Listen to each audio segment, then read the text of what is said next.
নীল যে আকাশ, নীল আকাশ, এটি কোন সমাস?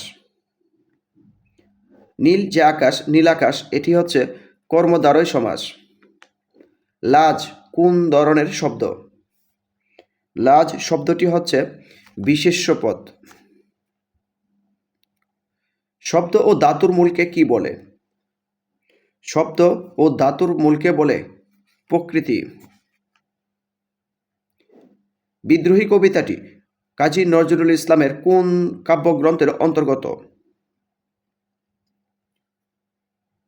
বিদ্রোহী কবিতাটি কাজী নজরুল ইসলামের অগ্নিবীণা কাব্যগ্রন্থের অন্তর্গত। পূর্বপদে বিভক্তি লোপ পেয়ে যে সমাস হয় তাকে বলে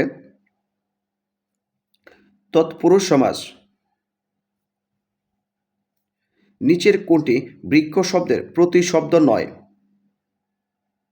বৃক্ষ শব্দের প্রতিশব্দ নয় এখানে উদ্যান, বাকি তিনটি অটবি, তরু, পাদপ, এগুলো হচ্ছে বৃক্ষ শব্দের প্রতিশব্দ। কোনটি জীবনানন্দ দাশের কাব্য নয়? জীবনানন্দ দাশের কাব্য নয় এখানে রুদ্রকরটিতে, এটি শামসুর রহমানের কাব্য। বাকি তিনটি জীবনানন্দ দাশ।